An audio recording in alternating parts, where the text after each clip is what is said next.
And welcome to another exciting episode of The Energy That Surrounds Us. I'm your host, Michael, joined tonight with co-host Michelle Gray. And tonight we have a special guest on. His name is Kevin Jeffers. He has a really incredible background, so I will let him share that with you. You want me to start now?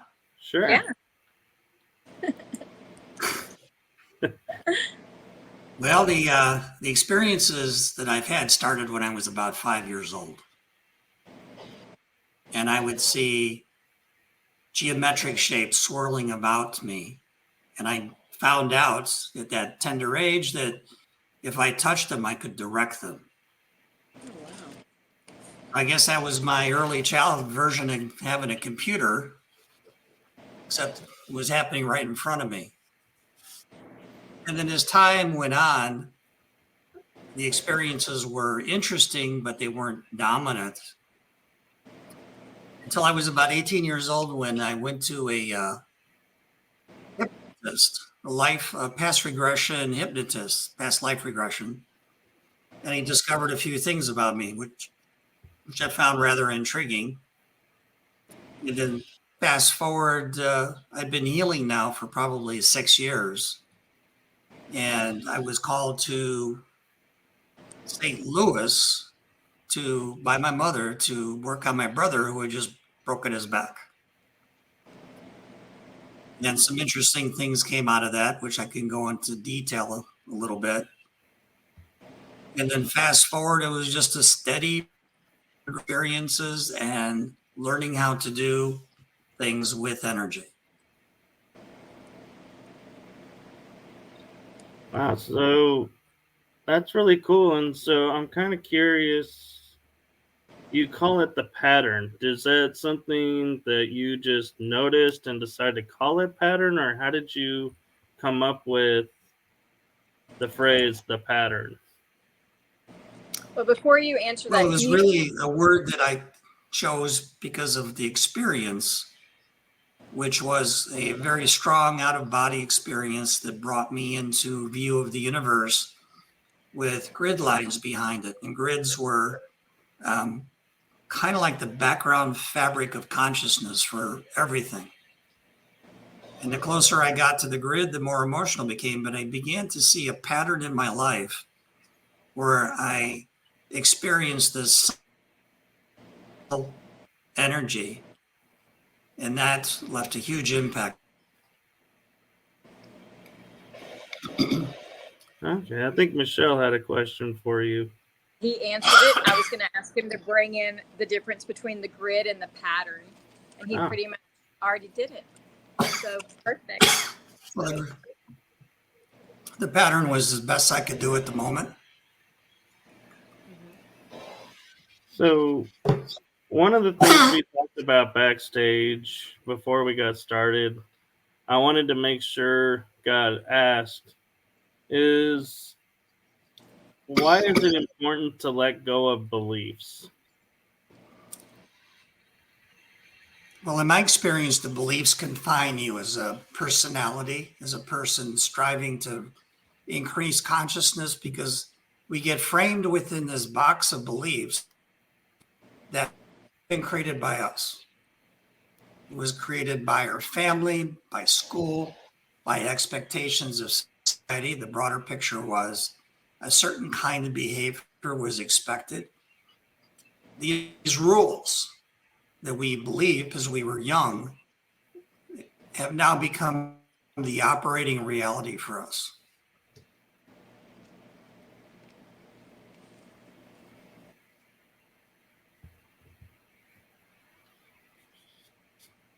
I think he froze up, Michael. Yeah, I think we got a temporary freeze. There he is. You kind of froze for a second there.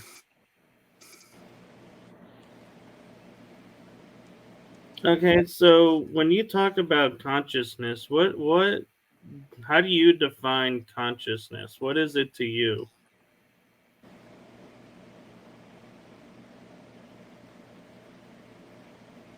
Yeah, I think we're having an issue again. Up.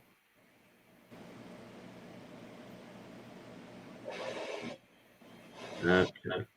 Perfect. There we go. I'm not sure if you heard the questions, but we actually got a question from the chat room. Katie Louise is asking, are the rings around the earth that you describe in your social media the same as the astral plane? It's the same thing. And I call them rings because every ring, if you can imagine a ring wrapped around the earth, operates at its own frequency or vibration. The closer to the earth, the more dense that frequency becomes. And the farther away you go from the earth, the finer it is. So it's an astral plane until you get to a certain point where then it becomes pure energy. Not the shape of not a shape of something in energy, but just pure energy. But as it is, we're confined to viewing ourselves as energy, the astral energy, and rarely do we go beyond that. Okay, and so I understand that. And when you're talking astral plane, do you include that in the ethereal plane, or is that another one of those rings around the planet and another plane beyond that? Well, the ethereal plane is when the frequency increases, you start to experience reality in a different manner. Okay.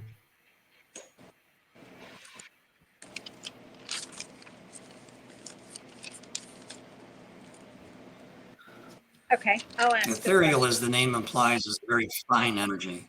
Very fine energy. Can we touch a little bit on the data packets that you speak about in different things? I'm fascinated by that. Well, data packets are simply a method or a form of communication between people that have passed into the higher planes. So as an example, you need to talk with your guardian angel. You don't talk. No words are spoken. It's all concentrations of questions and thoughts that are put into a container that is sent to you, and you are able to translate that into words. And it happens just simultaneously to the thought and the spoken word. So you can be heard, but it's not a voice. It's energy. That's very curious. As a medium and all of these other names they like to throw at me, that's very interesting that you say that, because that's exactly how I get things. I get things in a certain way, and then it has to be almost broke down and translated from what it came to into what I can actually communicate to people.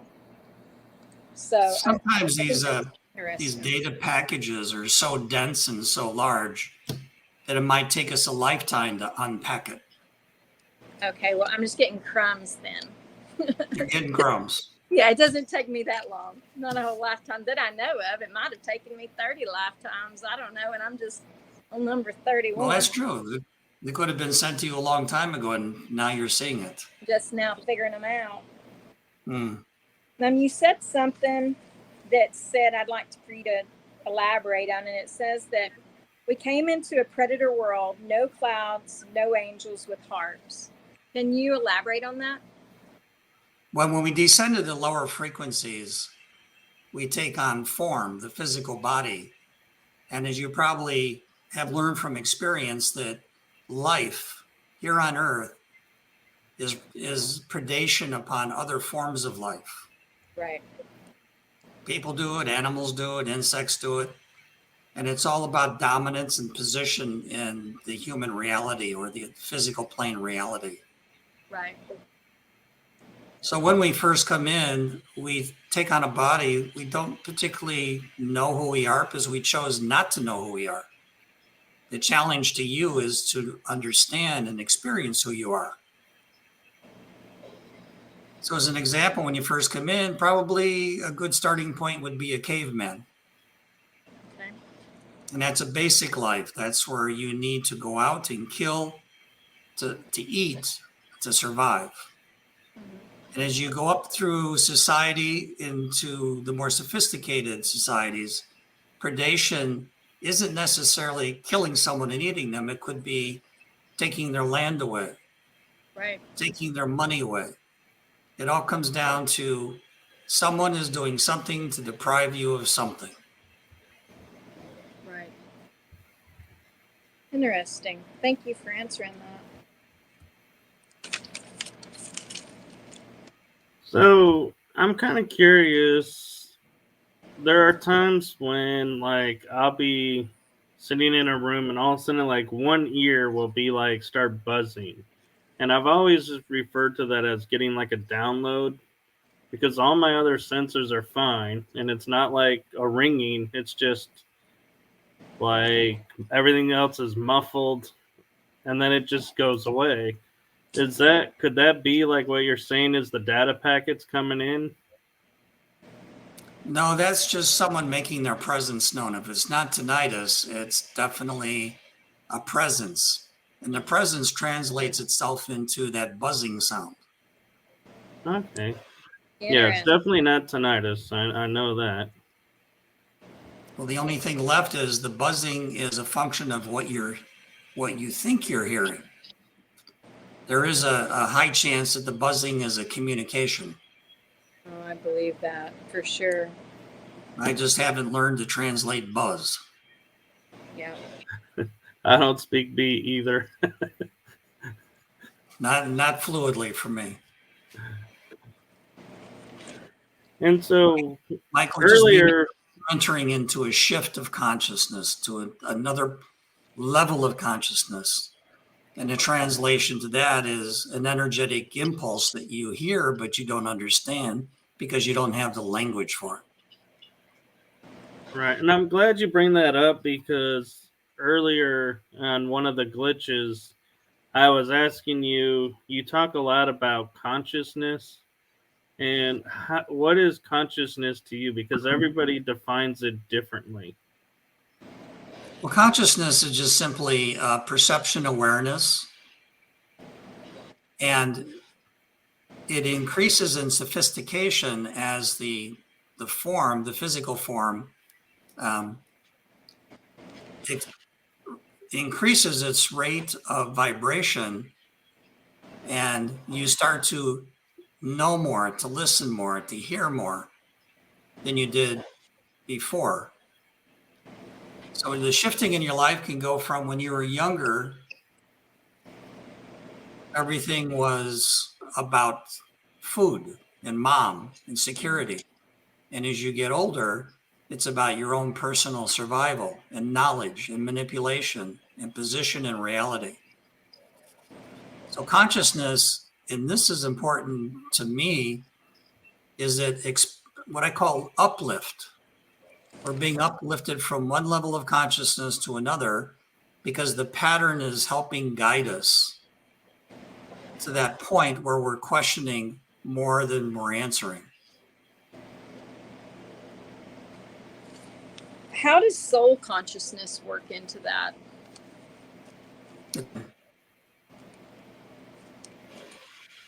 Every animate and inanimate object expresses some degree of consciousness. And you can easily say soul consciousness because everything has a soul. The trees, the plants, the birds, the insects, right. The river, definitely. The rocks, they all talk. They all speak. And you can hear them. If you pay attention and get all the nonsense out, you can hear the difference. You can feel the difference. I can feel the difference. I mean, I don't know if everybody else can, but I know I can. And I know you can too, and quite a few other one people. Time when I was traveling, I heard two rocks telling jokes to each other. Well, I didn't go that far. I haven't heard the comedy rock show yet, but I'm hoping to one day. That would be fun. Was it funny? Like, as a human, could you understand the gist of it?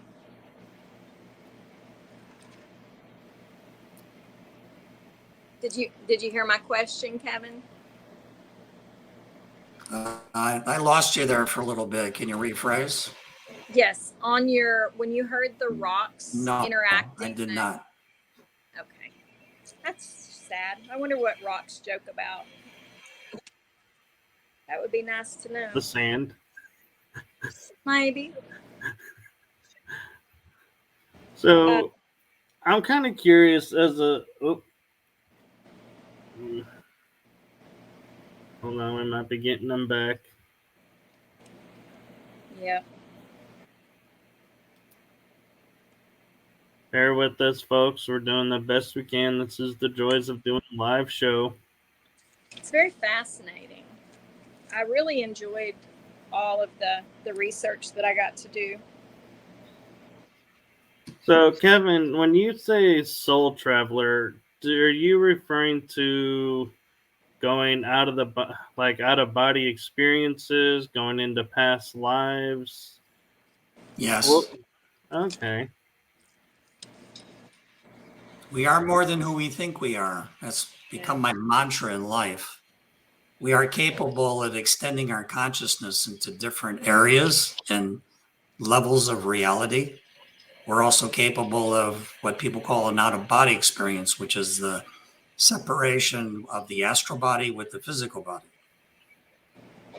So there are many ways to experience reality, or just simply meditation is a good tool for that. Was that something you stumbled on, or is that something you learned to do? I think I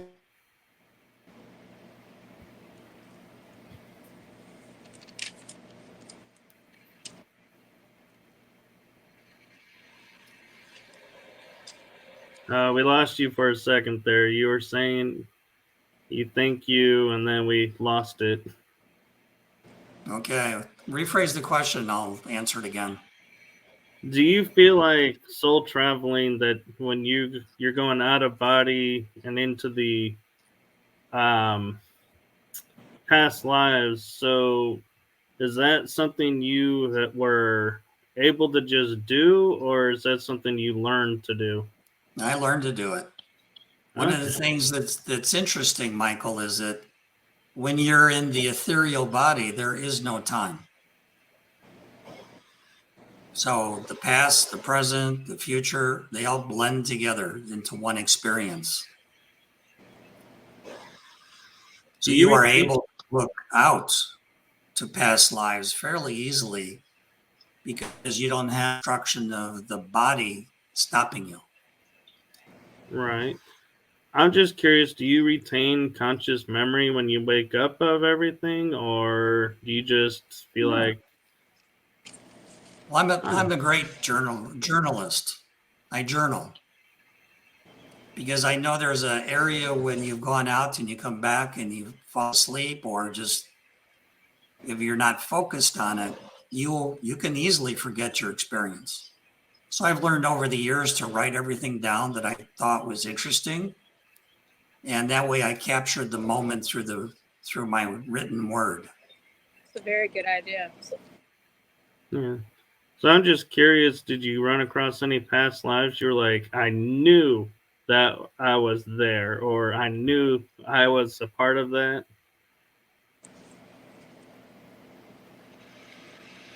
What run across what, Michael?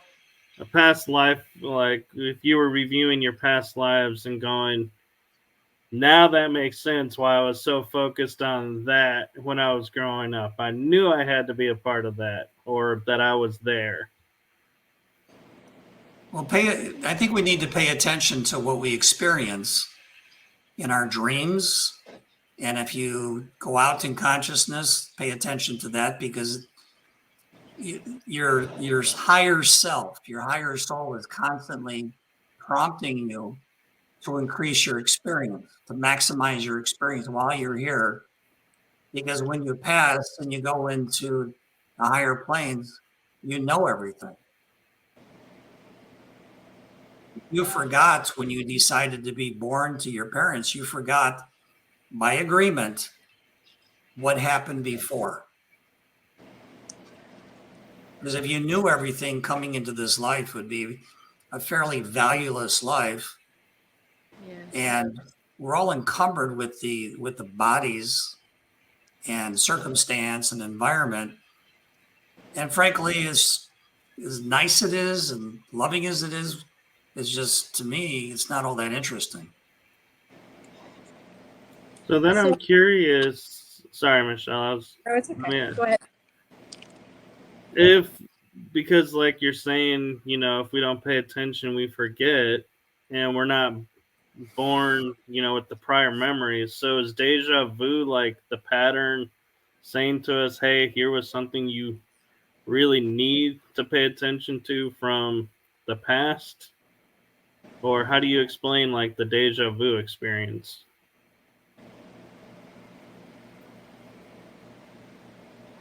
Well, deja vu is an interesting experience because it either could be a foretelling of yourself, but usually deja vu happens moments before something happens. So I think some part of your consciousness is alerting you to what is going to happen next, and you remember it because you're not limited. There are no limitations in memory, and you pretty much know what's coming up because you as a soul can see what's coming up. You as a soul know what you're going to experience. The mind translates that, gets jumbled up. We really believe that we cannot pre-experience an experience.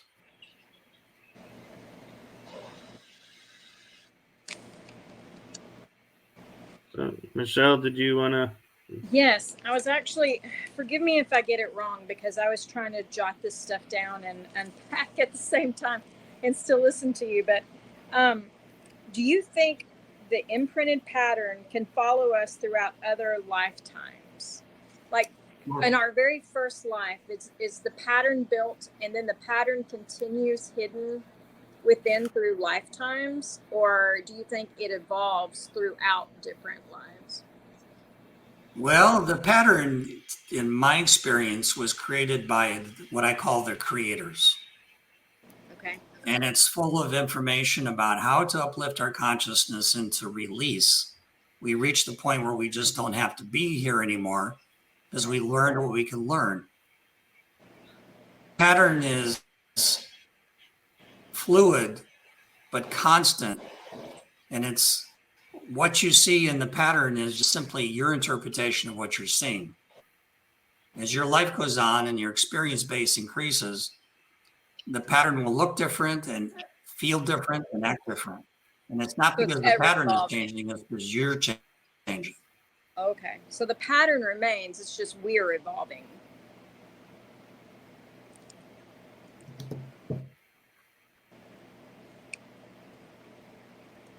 I'm sorry, we The didn't catch pattern that. was put into place to help all forms of consciousness uplift themselves to what I call spiritual freedom. Okay. Thank you. Michael, did So you have a question?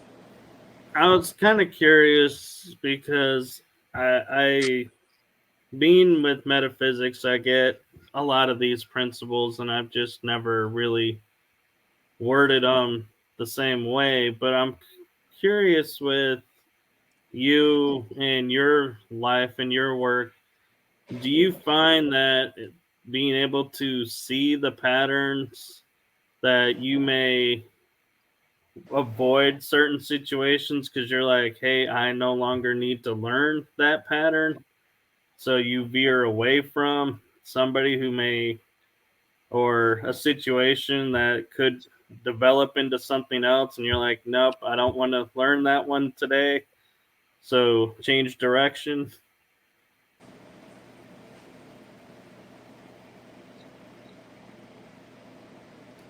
Well, the pattern is an excellent reference point for what doesn't work and what's not working in your life. So if you have that notion that you should stay away from someone, they're not going to benefit you, as an example, that's some part of your awareness explaining to you, hey, Michael, you need to pay attention here. This is not a good thing. And I'm sure you've had experiences in your life where you had that warning, you had that feeling, but you engaged anyhow, and possibly you regretted it. True, I I would have. prefer to get the heads up that something's not right than just. So would you say that would be our gut instinct is what people would call it? And some people's gut instinct is stronger than other people. Are they a little bit more in touch, or is that different? Well, the gut, interestingly, is the most aware organ in your body. Huh.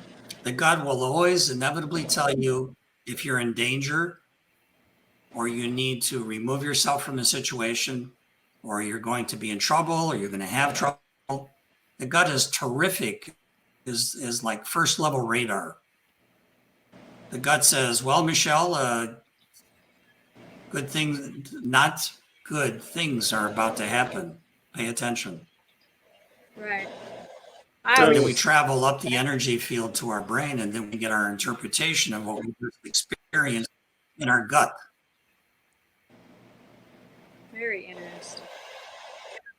So in metaphysics, I've learned like the ego is our earth guide only. It only benefits us, being here on the earth plane.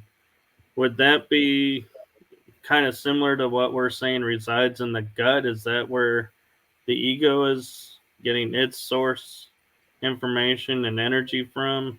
I would look at this more that the ego was built into us as human beings to protect us. If we're doing something that we shouldn't be doing, the ego is stopping that action or that conversation. But the ego is just simply a mechanism. But people that are run by their ego, you may have found in your own life experiences, do not have an encompassing view of who they are.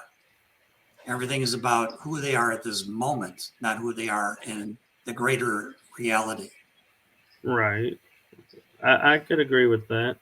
Definitely. And so, one thing we touched on earlier, I want to kind of flip the question about it. And that's going back to the importance of letting go of beliefs.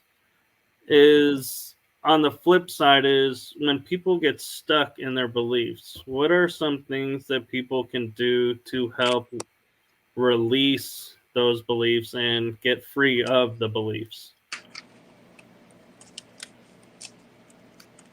Well, in all probability, you don't even know that you're operating in a belief. Can you elaborate more on that? Because generally people don't know that they're operating from a belief.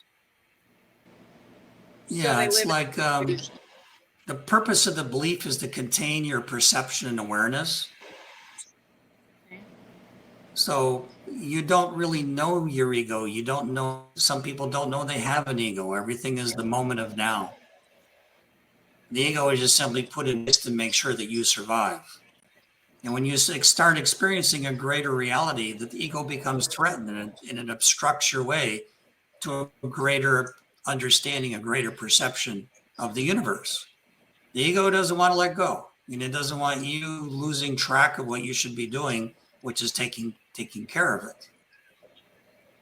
So the ego is just simply something that came with you. It's a mechanism you can turn it to your benefit, but it's not related to the gut, which is just an energetic response to emotion and to danger and many other things. In your gut, you know you're love. It's a response to the energy of love. Aw. Right.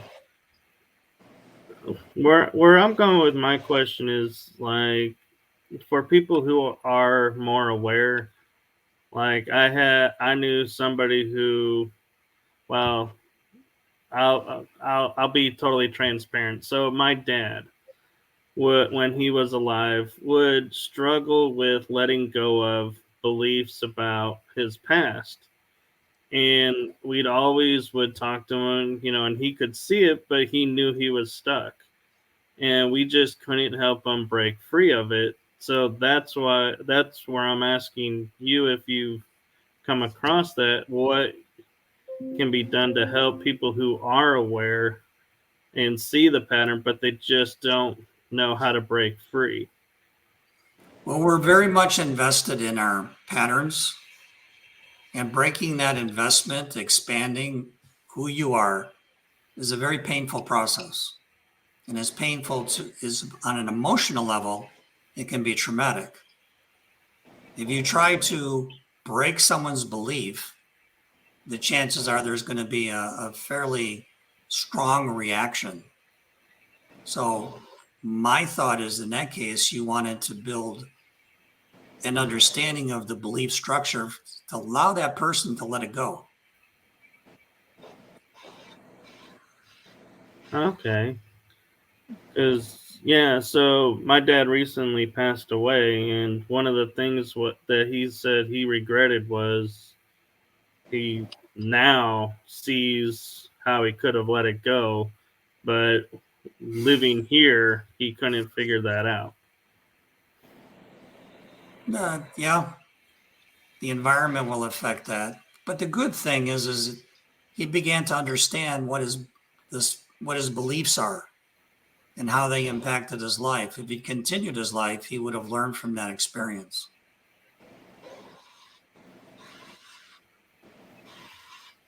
All right, so Michelle, you got something? No, I'm out. I'm out of spiral questions. Now I'm just listening and seeing.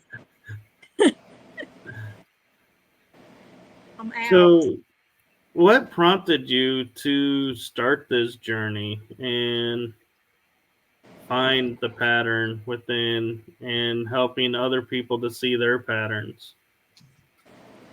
I think it really comes down, Michael, to when you're aware of the pattern, it's much easier to communicate to other people your experience.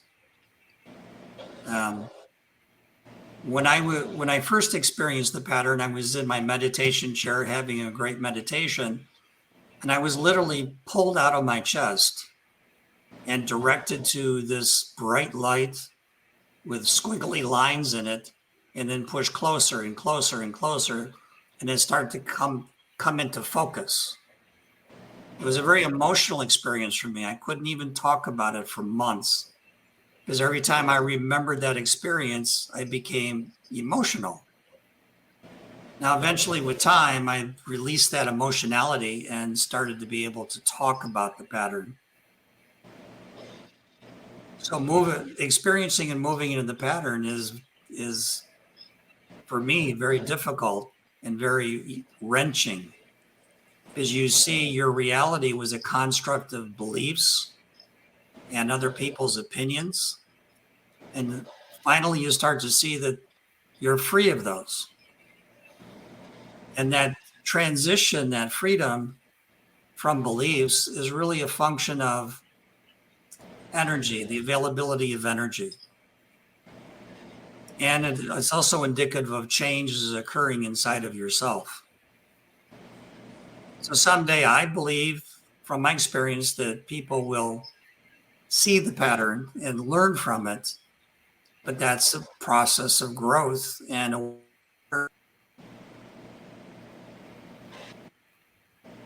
Having a little bit of a glitch. Okay. And so I don't know how in tune you are with everything going on in the world, but like a lot of people are talking about the Schumann resonance and how it is the resonance of the planet and how it can affect our energy and everything. Is that something you're familiar with, or is it something you've never heard of? well, it's an interesting dichotomy because humans influence reality, but so do other forms of consciousness. The human experience, the human reality, is not particularly agreed to by, as example, whales. My sense of it is in swimming with dolphins is that they think we're all nuts. I've heard the dolphin thing before, and I absolutely love it. Like, I love the dolphin stories about when you saw them and they were just like these things, and they were looking back at us like, whatever. Well, they operate completely different than we do. Their consciousness is different. They sing their questions. They're just different beings. They're beautiful. Right. They're I just love. better. Yeah, I don't know if you're familiar, Kevin, but when I was in Hawaii, they told us their story of where the dolphins came from, and I always thought that was the most beautiful story I've Yeah. ever heard, handed down from tradition. Have you heard it? Mm-mm. Yes. When you look at their forward flippers, they decided to stay in the water and not go to the land. Smart. So they did survival tools, but they had the Yeah. ability at one point to walk, to go to land, and they chose not to. They liked the freedom of the water. Yeah, the story I was told was similar. Is there was like they were walking over the rainbows to from island to island, and the children wanted to go play and jumped in the water and decided we're having so much fun playing, we're just going to stay here in the water, and hence the dolphins were born. Hmm.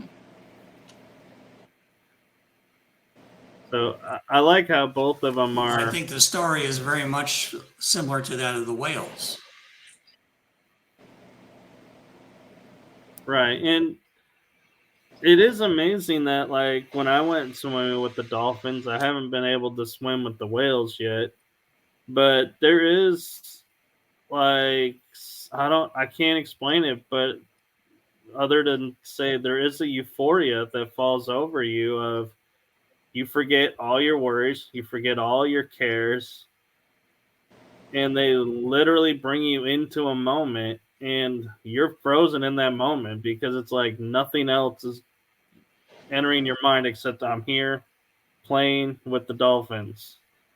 And I think that's a gift I think everyone ought to experience at least once. Be neat. Doing So- it the right way. I'm not saying let's all go jump in the ocean and grab a dolphin in the wild and swim. Let's do it respectfully. Yeah. I kind of want to bump back to the whole meditation thing when you came out of your body, because Well, you I might missed not one of agree with you.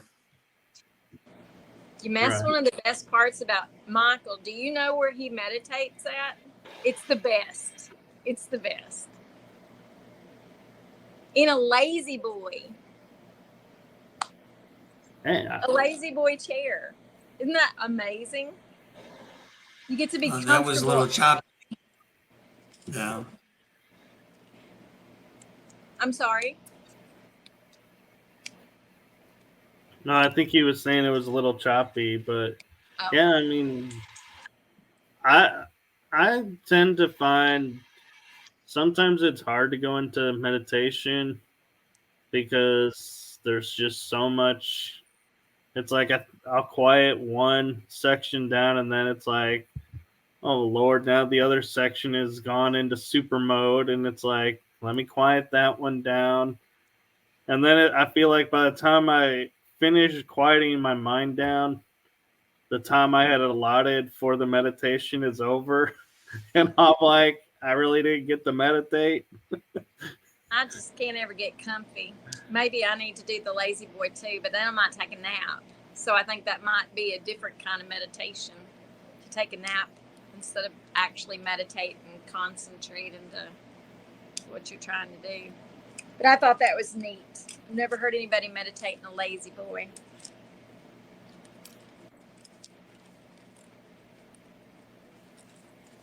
Use what you got. I love it. I think it's great. Oh, Yep. Evan's. Gonna try again.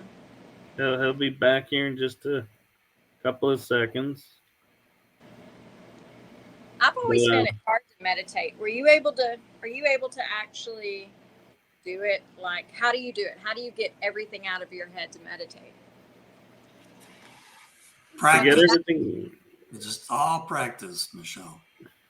Well, Yep. I need to practice a lot of things. Yeah, if you meditate once in a while, the efficiency or the effectiveness is greatly diminished. But if this is something that you really want, then you need to do it again and again and again. And then the practice of meditation allows you to clear your thoughts away. Interesting. Yeah, Your found- thoughts are really not that important. Your thoughts are just your thoughts. They are not who you are. Right. I think as close as I've ever gotten when I hear everyone talk about meditation is just when I've gone down to some kind of water and I've got my feet in the water and my hands in the dirt. And at that point, it's kind of like nothing else matters. It's like I'm just grounded and I don't have to think about not thinking. Not thinking just happens. And that's as close. I've never been able to just sit. Of course, I'm not really good at just sitting. But when you meditate, remember that experience. Yes. I saw a shrink for years when I was back thinking I was crazy instead of acknowledging the fact that I was. And he always had this round rock thing where he said, what is your favorite thing? If you could just pick up your favorite thing on earth, and I'd say river rocks. I love river rocks. Always love river rocks. Each one is so different and they all have a different vibration and a different smell. And so I love river rocks. And he's like, well, just imagine the river rock. You take your gray river rock and then you just add a word to it. It's a cold gray river rock. And then you just go on. And that's how you delete everything, was just to focus on this one wonderful thing. So that's all. The Japanese call that Zen. Oh, well, that's good. Because I never thought I'd achieve that. So Yeah, win for me. Japanese love stones for meditative purposes because they're all Love different. rocks. Yeah, they all have different voices and Yeah. smells. My favorite technique in high school for meditating would be is I'm gonna age myself, putting a CD on and just put it on a loop to where it would repeat the whole CD and just listen. And I've gotten to the point to where I could be so deep in meditation that I could hear the breath of the earth, like the hum and the vibration, and just I could feel the wind even though I was indoors. It was like the walls just disappeared, everything just vanished, and I was just somewhere. I don't think I've had that in that situation. It's a great Maybe- place to be, Michael. Great place. Yeah. Yeah. I don't know. So when you meditate, is there like something like a favorite meadow or a favorite place that you like to focus on to help guide yourself into the state? For years, I've been working on no mind. And no mind to me means you're not thinking, you're not cogitating, you are just simply there. And gently push away the distractions that occur around you, and then you have nothing. And in that space of nothing,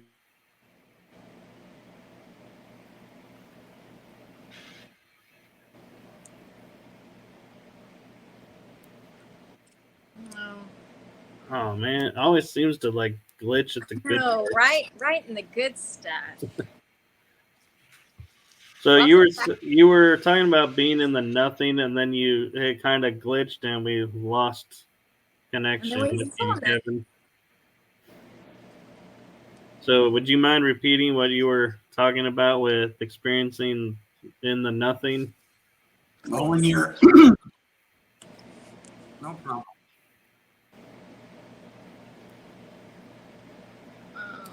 My goal in meditation is to See, these are the moments that I feel like Spirit and the universe just doesn't want us to share this information. Why? I need to know these things. But there's it's- always a way around the universe. I was so pumped. You know, I was so excited about this one.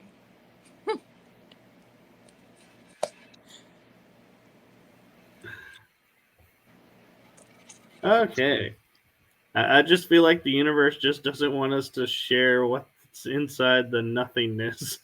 You know too much. They're trying to silence you. well, the nothingness of meditation in my mind is the place that I want to go. Because when I accomplish the experience of nothingness, then everything is possible. That sounds so frightening to me. Like the thought of nothingness is, for some reason, it's just frightening to me. Maybe that's why I can't meditate, because it's the thought of nothing is so. It's almost like if I go into nothing, I'm scared of what I'm going to see in the nothing, which seems odd when I say it that way, but that's kind of like the fear. When I just go with it, it's kind of like the fear of nothing, of what's in the nothing that I don't want to see. It's kind of. Well, you can look to your ego on that one. Well, I have been told I have one of those for sure. I was to say, it also sounds like that's a belief that she has that may need to address. Well, the beliefs definitely affect the effectiveness of your meditation. When you go into nothing, you've set aside all of your beliefs. You've told your ego to be quiet for a little bit. Yeah. And then because of who you are, a soul, an energy body, then you start to experience things greater than your beliefs, greater than your ego. I'm gonna have to try that. And it could be anything. Many inventions have been made by people going into a meditative state of nothing. Right. Suddenly the idea or the drawing or some form of creativity pops in their mind. And where did it come from? Well, it came into the space of nothing because there was nothing there to obstruct it. what do you do for people who are in like a transitional phase where I am, where, like I was explaining before the show, that all of these things that have happened throughout my life and in lives before that are just now resurfacing? Like, how do you work through this transition of putting the pieces together and then realizing things? Like, I'm coming to the part where things that I just knew were fact from birth, that now I'm having to think and go, that makes no sense. Why would I live 46 years of my conscious life believing this nonsense, and then trying to push that out and not bring bits of it into the new reality? Like, what would you suggest for that, or for people in that transition?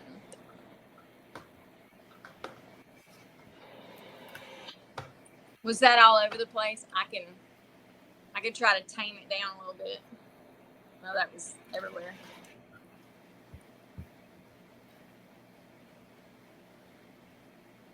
What do you think, Michael? More thoughtful, I can't hear him. you gain more knowledge.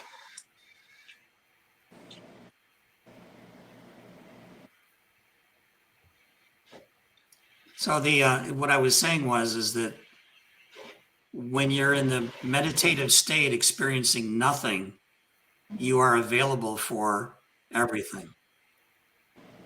Okay. Except you're not having it pointed out to you or directed to. You set your ego aside, you set your imagination aside, you set your fears aside, and what comes in is something that you should pay attention to, because it's coming into your space. Okay. Well, I hope I can master that, and the listeners can figure out a way to do it too. It'd be better for all of us if we all Practice figure out and practice and more practice. practice. Just keep practicing, Michelle. Will do. One I day a figure week doesn't get you where you say you want to. Maybe if I can't get it all in this life, I'll figure it out in the next one.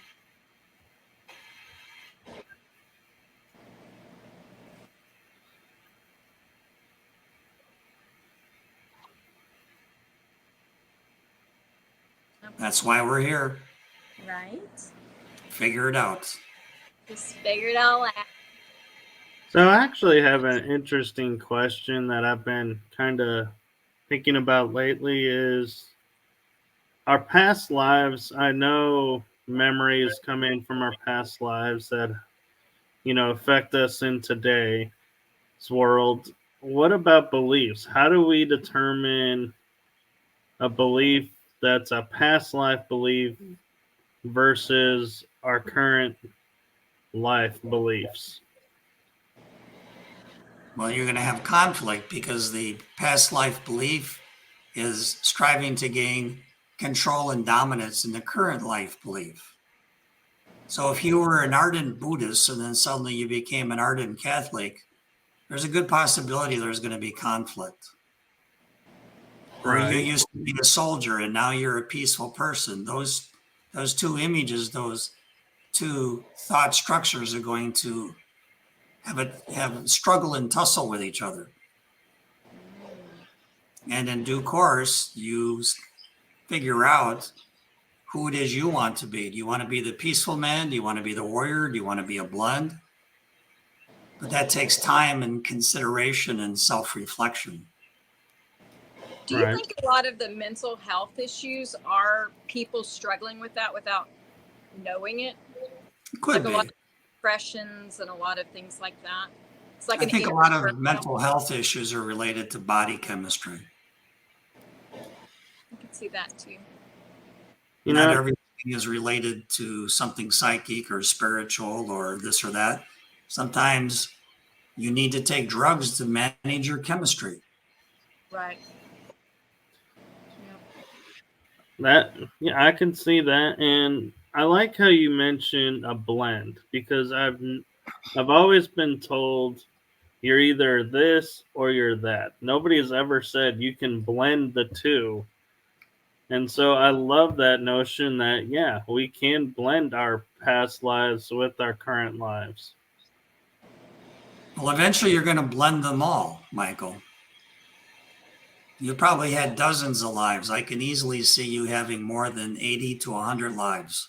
Oh my Lord. Oh, yeah. And you got more to go. So No you, wonder Man, I'm tired all the time. yes. So you have to reconcile all of your past experiences to achieve a level of self-knowledge that allows you to release yourself from this world. Good Lord. Michael, what man. if I'm a hot mess in all my lives? I could be doing this forever. No, not forever, almost, but not forever. You just crushed a hope of mine. I was like, I always would tell myself when I was growing up, going, "This is my last life. This is I've it. always I'm learning everything I need to learn now." And when you say I got many more, I'm like, "No." Oh, yeah. Well, you'll have it all figured out when you pass. You go into spirit, and then they're going to present your next opportunity. Hopefully, it'll And be at a because much you know better everything climate. and you are everything, you're just going to nod your head and say, "Yeah, I want to do that," because you just forget all the misery you went through. so Right. that makes me curious as a person who speaks to spirits and hears spirit chatter that actually never says words, just sounds like someone in an apartment above me laughing and talking and doing all of these things. You know, does that, that kind of like are, in your opinion, do you think those are spirits or those other us's? I mean, what are these spirits that like can talk to me and Could be many talk? things. Yeah, because I believe that the spirit chatter is so very different from the spirits that talk to me. I mean, it's just very, there's so many different realms. It's hard to wrap your head around it. Once you start opening up, it's so much. It's like overload.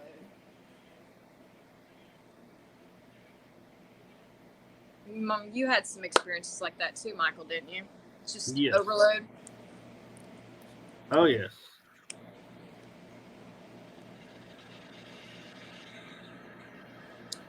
And so I know we're approaching the end of the hour pretty here in a All right. few minutes. So I was just curious, Kevin, if you wanted to share where people can find you and if there's anywhere that you've like wanted to go to because the energy there you feel like would be like, oh, I could do so much in this energy. Well, my favorite thing to point to is the Facebook page for the pattern.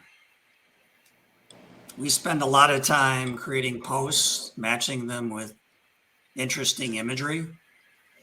And the posts are taken from my book called The Pattern: An Exploration of Consciousness. But they're excerpts.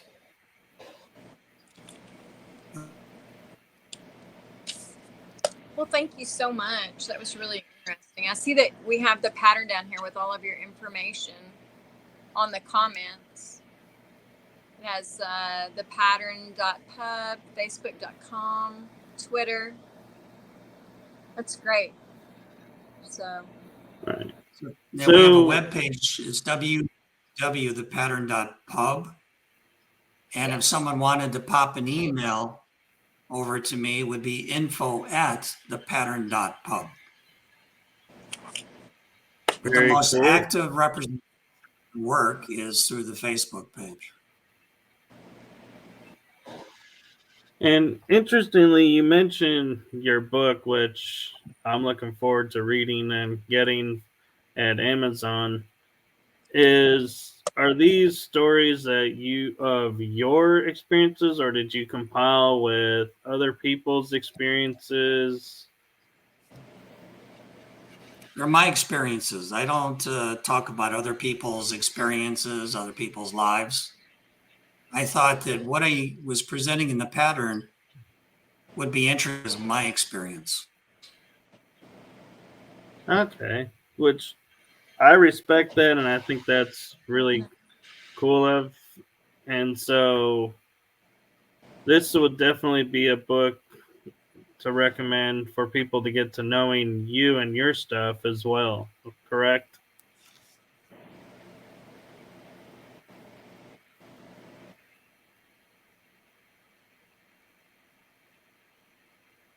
I'm not sure if he heard that.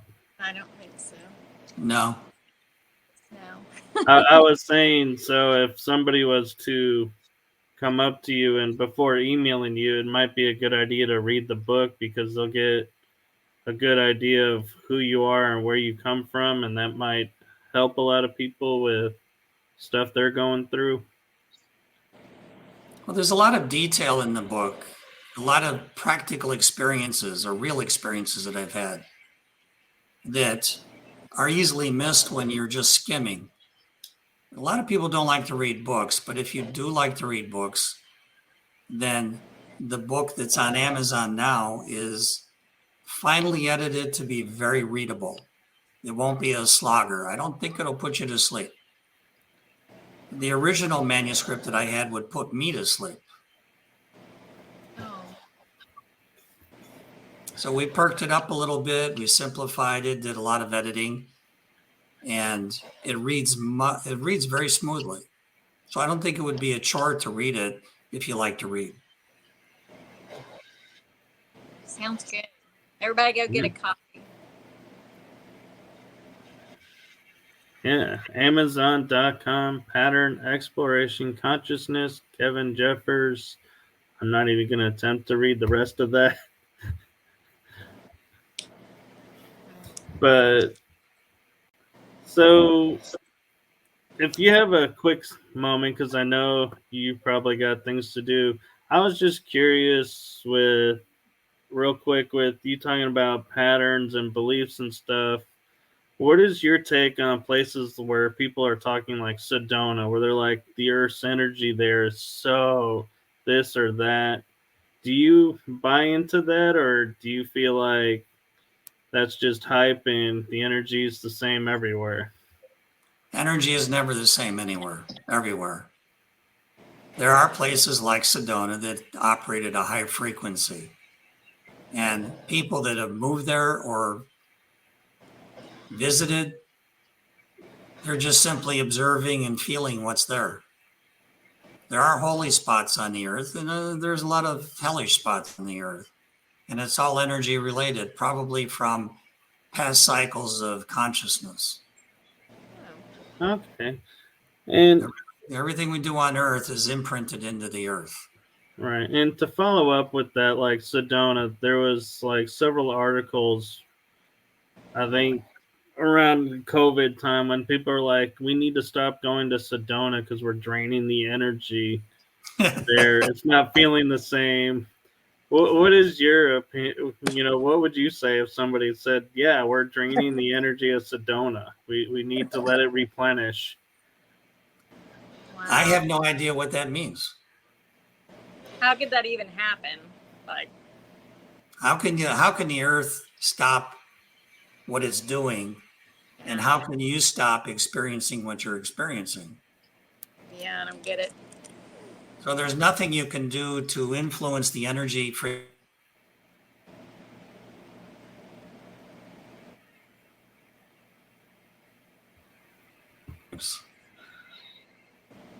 But no, draining out of energy is, to me, just kind of a humorous kid story. Yeah, I think it's just, I thought it was just a method of hyping to get people to pay attention to the area because I think people are like, oh, Sedona, everyone's heard about that. Let's move on to a different topic. And they're like, no, we still need you to come. Well, if you miss the experience, you're missing an experience. I have yet to go. Yeah, so I haven't been there yet myself. Take time and go. Experience it for yourself. Definitely. I've been to many religious sites, temples, churches, monasteries, and they do resonate. And if you're sensitive, you can pick that up and you can start to piece together the experience in a way that it enlightens you. That's good to know. I need to do that. So do you feel like that's the enlightenment that we're all like looking for when everyone tells us, we need to go enter into the age of enlightenment? It's not going into studies, it's going and experiencing instead? Well, the shift in consciousness will incur with the next generation, the generation after that. We have done what we can do. We've done whatever we have done. And it's shifting consciousness in a positive way, believe it or not. But it's up to the next generations to put that in place. That makes me sad. No, actually, I find some comfort in that because it's knowing I did my part to help lead it to the positive. But then at the same time, I look at like what's going on in the world with some of the new next generation and thinking, oh boy, Will we're they, in trouble. will they even notice? Will anyone ever look up long enough to notice? Or just wait to be Well, in all probability, you're going to come back and do it again. But I would have a talk with my guardian angels about being a little more aware, a little more energy focused. You can put instructions into yourself when you're born. Oh, good. Capabilities, experiences built into you before you're born because it's embedded in your energy body. Make a note to myself, don't marry narcissists this time. Kevin, if I was to probably be coming generally back, good advice. if I was coming back to have to do this all again, I'd be like, okay, note to self, when born, have complete memory of everything for the past when we did this to That would be start with, miserable. so I could build upon.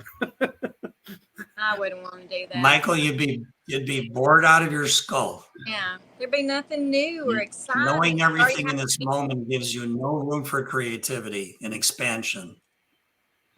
Oh, So be happy that you come in with what you come in and you are able to learn more.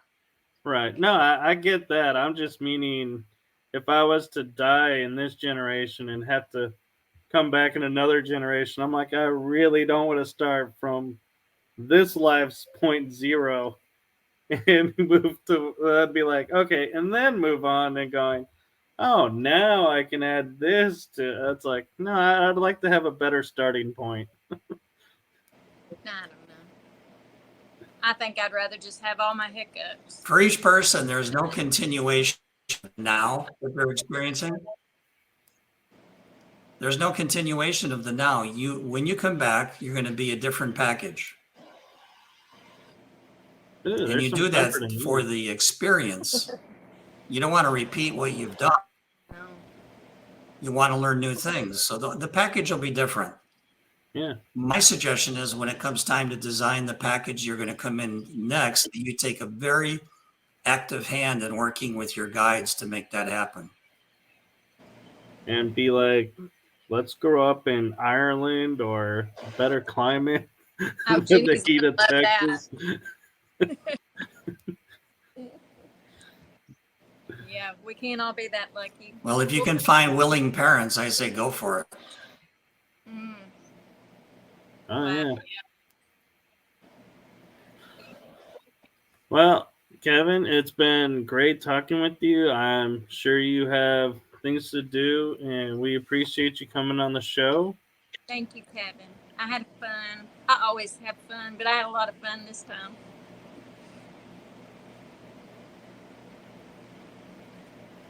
Well, Mike, it was fun. I was afraid that was going to happen, that he'd be Bros. froze on the out. Michael, I was just speechless. Nothing more. Oh, that's great. Well, I appreciate you coming on and taking the time to share with us everything, and I've learned a lot, and I'm sure the viewers, when they watch this, are gonna be like, man, that makes more sense, and now I get what I need to be focusing on and help them. It's all very real and all very practical.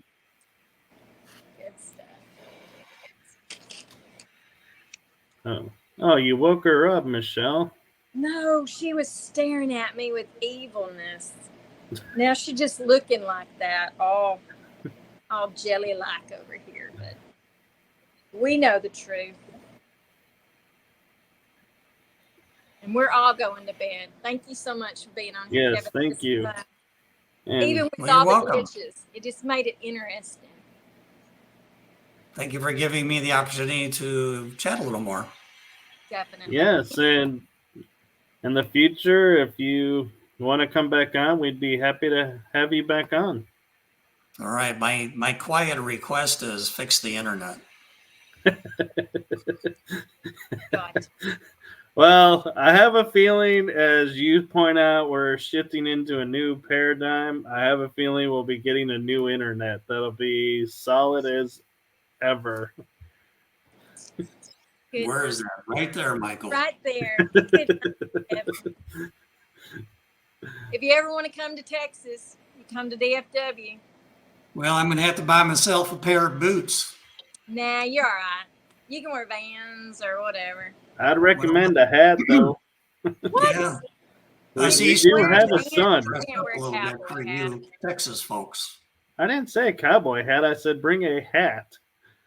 Well, he's got 'Cause great hair. He's fine. He ain't gonna get a head burn. He'll be all right. I got my baseball cap. I'll bring that. Well, all right. just be careful if it's a sports team, which one you bring. Yeah, I was just thinking that. I wasn't gonna say it, but I was gonna be like, "Don't bring the Oakland Hayes." But Yeah, you know, my cap is non-denominational. we got lots of your people here now, so you'll blend in. It'll be all right. Okay. I don't own up to them, but you can have them. No, thank you. We'd like to send them to Oklahoma. Thank you. We're full. I'm a little curious when you say your people. What people are we talking about? Californians. Oh, I'm like, wait a minute. What did we just say? I grew up in Chicago, and Chicago is not Aw. California. No, it's not. I grew up I in like Chicago. I love Really? Chicago. Yes, Lansing I on the lived in Oak south Park, side. went to school there, went to the Art Institute of Chicago downtown. Well, that's such a good one. I daydreamed about going to that school when I was a kid. That in the art school outside of Branson, you could sell your art there. My mom used to say, "I'm going to send you there," and it just never happened. I married a Marine and went to California, and here we I are. was raised for 6 years in Lansing on the south side of Chicago. Well, that's an interesting neighborhood. Yeah, I know. It gets more interesting every year. And Yeah. I love when I tell people, yeah, I grew up in Lansing. They're like, Michigan? I'm like, no, Illinois. There's a Lansing, Illinois. I'm like, yeah. One time I brought in some suppliers, and I said, I'm in Chicago, Illinois. And well, they said, we're going to Lansing. I didn't even think about it. They went to Lansing, Michigan, and not Lansing, Chicago, where they belonged. Oh no. I never did get to see them. A couple miles between those two. Just Yeah. a few. Just a few. All right, well, I got to go to bed. So it's All right. dark o'clock. All right. Well, you take care. Good night. Yep. Thank you so Good much. night. It Thank was you a joy. again. All right. Bye-bye. Bye bye. Bye. What a sweet man. Yep, he is. And let's see. Let's see if you read what I sent you, because I sent you the guest list. I So have who's not on read- next week? I haven't read it. It's But I on your will. phone. Well, I'm on my phone. Oh. Remember, I'm So not in the office yet. next week we have the Curious Twins Paranormal team I don't- from San Antonio. Curious twins. Well, I'm a curious only child. So Are these From all male of twins or female twins? I think it's 2 males. Sorry. Did you do that for me? You're so sweet.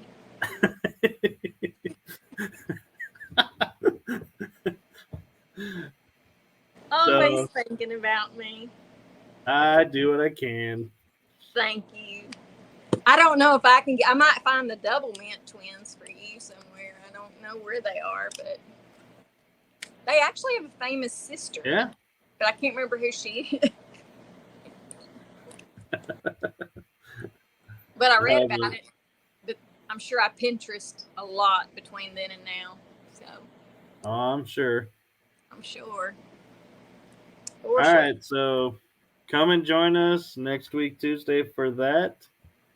Other things going on real quick for the show.